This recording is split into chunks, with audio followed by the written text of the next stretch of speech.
Shalom, shalom, mes frères et sœurs, shalom. Il y a quelque chose, il y a un message très important dans Nombre. Nombre 5. Vraiment, ma sœur, parce qu'elle est longue, il faut prendre un temps pour la lire. Lire Nombre 5, dès son premier verset, et finis là et médite là. Tu vas comprendre le premier message que je te disais. Courir derrière les miracles, ça ne sert à rien. Il y a la parole de Dieu. Dans Nombre, on nous explique comment un enfant de Dieu doit vivre si tu veux la délivrance. Tu as volé quelqu'un. Tu avais fait les erreurs avant. Maintenant, tu dis que tu es un enfant de Dieu. Il faut corriger tes erreurs. Si tu avais pris l'argent de quelqu'un, il faut aller rembourser. Si tu avais volé quelque chose pour quelqu'un, va rembourser. La doctrine qu'on vous dit, les choses anciennes sont passées, c'est vrai. Mais il faut pratiquer ce qui est écrit dans Nombre 5. Quand tu finis de pratiquer ça, là, les choses anciennes deviennent maintenant le passé. Parce que la Bible, comme vous la voyez, il faut la lire entièrement. Et ne vous éduquez pas à lire la Bible, les petits versets, et vous sautez, vous partez, vous sautez, vous partez. Vous n'allez jamais comprendre la Bible. La Bible n'est pas un roman. La Bible est un testament. Un testament de vie pour hériter le royaume des cieux. Donc, lis-la correctement, la Bible, et mets-la en pratique. Tu es devenu un enfant de Dieu. Le terrain qui est là, ce n'est pas ton terrain. Tu avais volé la veuve de ton frère, les orphelins. Tu les as tous attrapés. Tu vis bien tranquillement, toi et ta femme, avec ces choses. Quand tu viens en Christ, il faut aller rembourser, appeler les orphelins, donne-les ce que tu les avais volés. Et si tu ajoutes même quelque chose en haut, c'est ce que la Bible nous dit. Dans Nombre 5, il faut lire, papa, il faut lire, maman. Tu ajoutes même quelque chose en haut pour demander pardon parce que toutes ces années, ils ont souffert. Et tu les remets la chose. Mais tu cours derrière les miracles. Est-ce que ces choses-là que tu as chez toi, tu as déjà remis? La femme de quelqu'un que tu as dans ta maison là, est-ce que tu l'as déjà dit que va chez toi et je suis devenu un enfant de Dieu? Ah, on a déjà 20 enfants, on a dit enfant ne fait pas mariage. Monsieur, madame, tu t'es déjà marié. Tes parents t'ont pris, ils t'ont donné à cet homme-là, ils ont mangé la dot. Vous avez fait le changement d'accord devant Dieu, devant les hommes.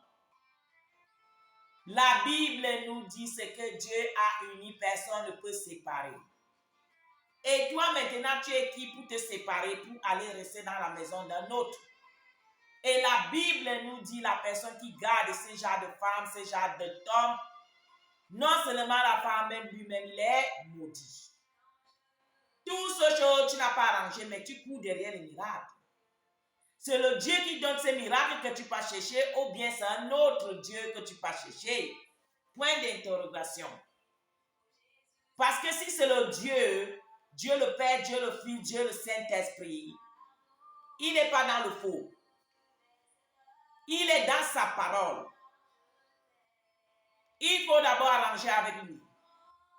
Arrange avec les hommes, arrange avec Dieu. Et tu auras les miracles sans embouteillage. Tu as prêté les argents de tout, les pauvres, tu es parti torturer. Tu as volé. Tu as fait des choses abominables. Aujourd'hui, tu te lèves, c'est facile. Je suis devenu un enfant de Dieu. Toutes ces choses, tu n'as pas mis la paix. Au moment que la paix, la Bible nous dit, faites la paix avec tous. Mais toi, la paix que tu fais avec tout, c'est quoi? Tu es un chrétien, on t'a même déjà fait leader. On t'a déjà marié même avec une autre femme. Et c'est dans ça que tu dis que tu vas servir Dieu. Jésus de Nazareth, ou bien notre Dieu. Ça devient compliqué. Ça devient compliqué, il faut lire. Nombre 5, lis là. Prends-la, tu t'assois et tu lis. Mon frère, ma soeur, ne nous trompons pas. Avec Dieu, on ne tourne pas autour du pot. Vous allez tourner. Avec Dieu, là, il n'y a pas de frégature. Ou c'est ça, ou ce n'est pas ça. Tu n'as pas remboursé les choses que tu as appris. Aujourd'hui, tu es parti dans une église. Même la délivrance, on ne t'a pas délivré. Tu es devenu leader. Tu es leader, tu commences à gouverner les enfants de Dieu. Est-ce que vous vous rendez compte, mes frères et sœurs, la fureur de Dieu? C'est à cause de ça que même aujourd'hui, les églises de la sainteté sont frappées par Dieu lui-même. Il y a le désordre dans le corps du Christ. Un contadine. Tu ne lui as même pas fait cuit d'âme. Tu n'as même pas cherché à savoir là où il vient, là où il part. Est-ce qu'il a les choses arrangées ou pas? Lui-même là, son état d'âme, c'est comment? Non. Tu as vu seulement un homme qui prie comme le feu. Tu lui as déjà fait leader. Pour aller sorceler les enfants de Dieu. Pour aller mater les enfants de Dieu. Il passe à s'asseoir sur les enfants de Dieu. Et toi, tu es là-bas, là, tu es un leader. On aura les comptes à rendre devant Dieu.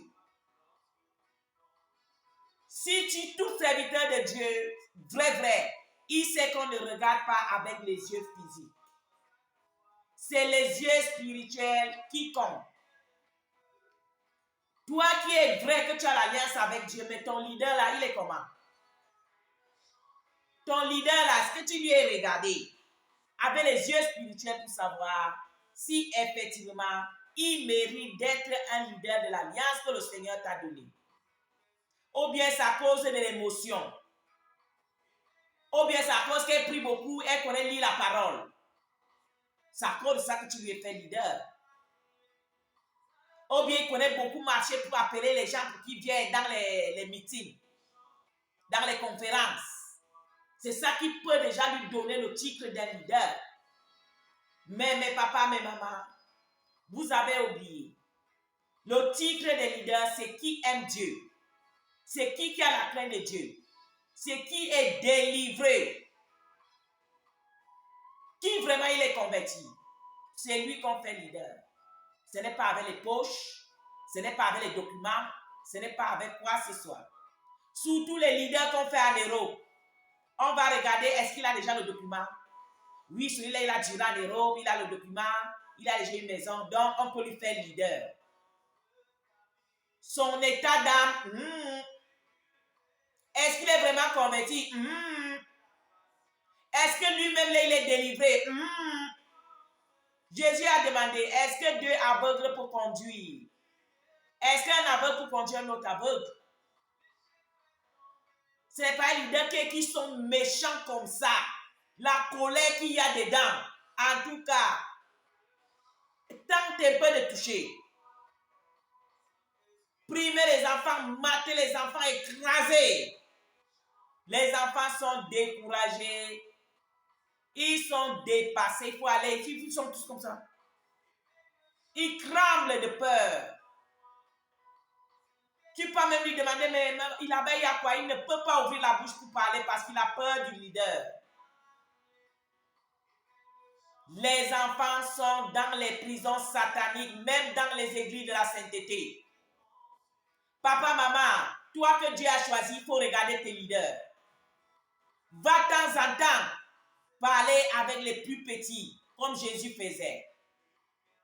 Ne classe pas leader là-bas, tu peux t'asseoir. Ce qui vient te dire, c'est ça que tu reçois.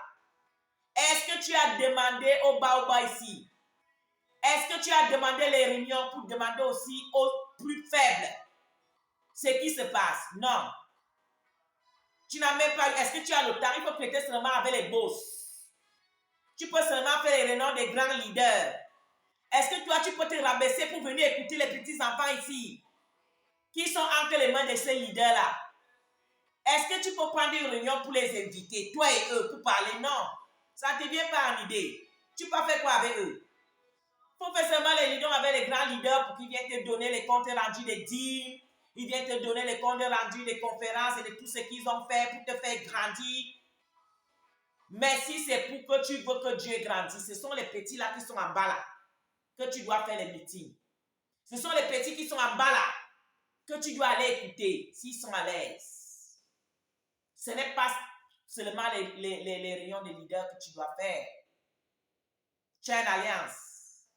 Et cette alliance-là, c'est pour aider les enfants de Dieu pour qu'ils soient à l'aise, qu'ils soient vraiment bien préparés pour être prêts pour l'enlèvement.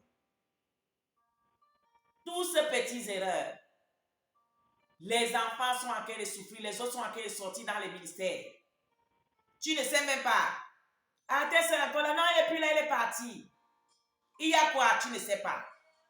Les autres même sont allés mourir. Parce que là-bas, papa, maman, il y a déjà la sorcellerie. Mais toi, tu es assis là-bas en haut.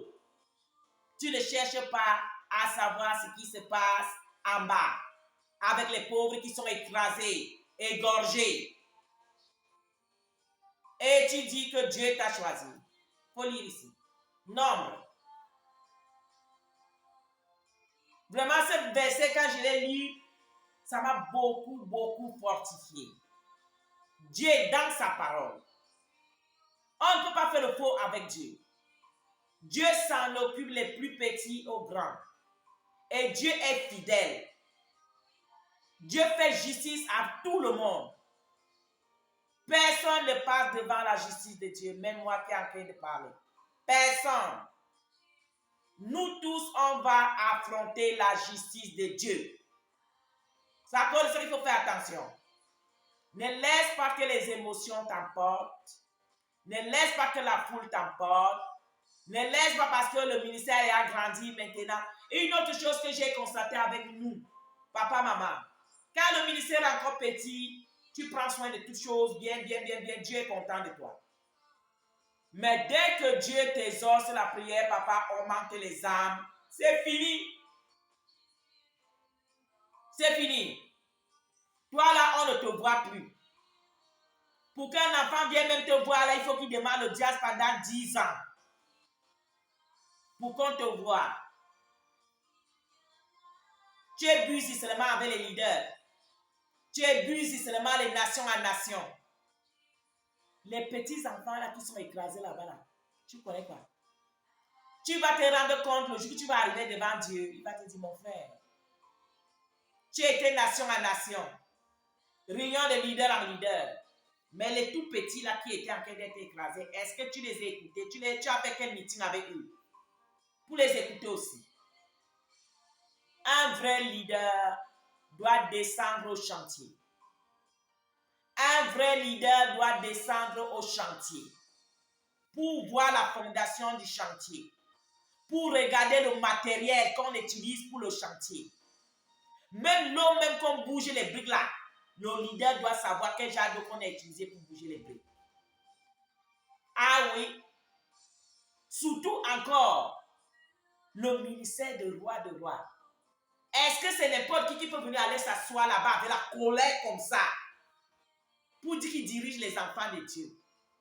Toi-même, tu vois le monsieur là, la manière qu'il est colérique. Tu vois la manière même que la sainteté sur lui, là, il n'y a même pas. La dame, là, il faut la voir comment, même la manière même qu'elle est. La manière qu'elle répond. La manière qu'elle est. Le témoignage autour d'elle. C'est comment. Maintenant, tu parles à faire leader. Même avec ses propres collègues leaders, il y a problème là-bas. Toi-même, tu ne vois pas qu'il y a problème? Autour d'elle, problème. Avec ses collègues leaders, problème. Les enfants même que tu as remis entre ses mains, c'est la mort qu'il y a dedans. Mais toi, tu es relax. Tu vas te rendre compte devant, face à face, avec le roi de roi, pour donner les comptes rendus. C'est le jour-là que tu sauras que lui-là, il ne blague pas. Il continue à t'utiliser, c'est vrai. Il va faire comment? Il continue à t'utiliser, il est Dieu. Mais toi-même là, on va voir s'il va t'ouvrir les portes pour le royaume des cieux. C'est ça le secret. Il va continuer à t'utiliser. Tu vas continuer à voler dans les avions. Tu vas continuer à aller dans les conférences. Tu vas faire tout ce que tu faisais avant. Il ne te dit rien. Mais le jour là, ce sont les démons qui vont venir te prendre. Et ça doit beaucoup te surprendre. Mais moi, je te le dis aujourd'hui. Ne pratique pas la parole de Dieu. Qu'est-ce que tu enseignes? Si toi-même tu n'es pas délivré, si toi-même tu n'as rien compris, tu es en train d'embrouiller. On va payer les pots cassés. Il n'est pas interdit que les scandales arrivent, mais malheur à qui? Par qui les scandales sont venus? C'est ça la vérité. Donc mes papas, mes mamans, cherchons le royaume des cieux. Prions en esprit et en vérité. Pratiquons la vraie justice. Pratiquons la vraie parole. Tu auras les miracles. Tu seras instauré parce que notre papa, c'est le Dieu d'instauration. Notre papa, c'est le Dieu des miracles. Il connaît ton corps. Il connaît ce qui manque. C'est lui qui t'a créé. Dans Genèse, on nous dit, le souffle de vie là, c'est lui. Donc, il te connaît. Même quand tu étais encore dans le sein de ta mère, c'est lui-même qui t'avait mis là-bas. Il te connaissait. Donc, si tu lui cherches d'abord en première position, les miracles et toutes choses sera ton partage. Vous n'aimez pas entendre la parole, si n'est-ce pas? Mais c'est ça qui est là. C'est ça qui est même là. C'est ça la vérité. La sorcellerie qui est dans ton ventre, tu n'as même pas l'intention d'aller te confesser pour qu'on te délivre. Tu n'as même pas l'intention. Tu continues à prendre la sorcellerie, la partout, continue à servir Satan avec ta sorcellerie. Quel miracle que tu vas chercher? Miracle de quoi? Dans les semblants de Dieu. Donc, toi, tu penses que Jésus de Nazareth va laisser la sorcellerie qui est dans ton ventre pour d'abord te donner les villas. Pour d'abord te donner. Lui-même, il a refusé ces choses-là quand Satan lui avait proposé. Il a refusé ça. Et tu penses que c'est à toi qui va venir donner au moment que tu es en train d'abîmer les enfants de Dieu partout, avec ta sorcellerie. Va chez le pasteur confesser que je suis sorcière, on te délivre. La sorcellerie, c'est un petit démon. C'est rien. Tu confesses, on te délivre comme les autres démons. Il y a quoi? Pourquoi tu vas caresser la sorcellerie dans ton ventre? Mais dès qu'on parle de miracle, tu cours. Tu pars où? Tu pars où? Il faut me dire la vérité entre nous ici. Tu pars où? Puisque toi-même, tu connais que tout ce que tu as sur toi là, c'est les flèches qui sont retournées. Là où tu es parti faire la sorcellerie, toutes ces choses sont retournées parce que maintenant, les enfants de Dieu cherchent Dieu en vérité. Ils ne blaguent plus. Ah oui, les enfants de Dieu sont décidés de chercher leur papa maintenant. Il n'y a plus de blagues à faire. Donc, ce qui fait que toutes vos choses que vous les avez lancées là, comme je disais tantôt, Dieu est le Dieu d'instauration. Quand il a compris, il lit la Bible, il arrange avec son papa. Tous ses crédits, les crédits qu'il avait pris, il va rembourser. Ce qu'il avait offensé, il va demander pardon. Les choses qui ne lui appartenaient pas, il rembourse. Il dit, papa, j'ai tout remboursé. Me voici maintenant. Prends soin de moi. Je regrette, papa, tout ce que j'ai fait d'abomination. Je regrette. Comme je faisais le puits d'âme des enfants hier. J'ai été surpris de voir les petits enfants qui pleurent pour la repentance de leurs péchés. J'ai été touché dans mon âme. Je vous dis la vérité. Touché dans mon âme. Les petits enfants. Il reconnaît qu'il a péché. Il pleure en demandant pardon à Dieu. C'est à cause de ça que Jésus avait dit, si tu n'as pas le cœur comme ses enfants, pour hériter le royaume de Dieu, il faut vraiment avoir le cœur comme des enfants. C'est vrai. Donc mes papas, mes mamans, ça ne sert à rien. On tourne autour du pot. On ne peut pas tourner autour du pot. C'est ça la vérité. Donc je vous salue encore au nom de Jésus-Christ. Vraiment, cherchez Dieu. En vérité, va à la profondeur, va arranger. Tout ce que tu as eu à faire, ce que tu as volé, ce que tu as fait, arrange. Ce qui a arrangé, la parole de Dieu dit, ce qui a arrangé, arrange. Mais ce que tu ne peux plus, vrai que tu ne peux pas, il n'y a pas moyen.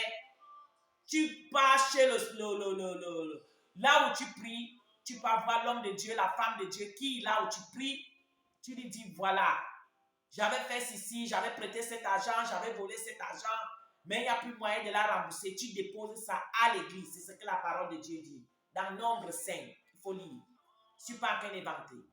Dieu dit, ce qu'il y a lieu de les rembourser, il faut aller rembourser. Mais ce qu'il n'y a pas, que tu peux encore faire autre chose. Tu pars chez le serviteur. Tu lui dis, ah papa, ah maman, voilà ce que j'avais fait, voilà, mais il faut que je rembourse. Mais là maintenant, peut-être toute la famille a été morte. Peut-être c'est les lieux que tu ne connais plus, tu ne peux même plus jamais arriver là-bas. Tu déposes ça dans l'église, ça devient pour le Seigneur, pour le service de l'église. C'est ce que la parole de Dieu dit. Donc il n'y a pas excuse. Si c'est un terrain, tous ces enfants-là, pendant tout ce temps, ils sont morts. Prends le terrain là, va donner à l'église pour qu'on construise les églises de Dieu. Ne continue pas à utiliser. Il n'y a pas excuse. Que je ne sais pas qui je vais donner. Non. La parole dit, va donner chez les sacrificateurs. Et ils pourront utiliser ça pour Dieu. Parce que l'objet maintenant devient l'objet de Dieu. Et si c'est l'objet de Dieu, tu ne peux que donner aux sacrificateurs. Donc il n'y a pas excuse que je ne la vois plus, je ne la connais pas, je ne sais pas quoi faire. Non. Il y a les sacrificateurs. Va déposer. Et explique au sacrificateur ce qui s'est passé. Et il va prier pour toi. Et tu déposes l'objet. Nombre 5. C'est ce que ça nous dit. Donc mes papas, mes mamans, je vous laisse. Je vous laisse ici au nom puissant de Jésus. Soyez bénis. Bon dimanche à tout le monde.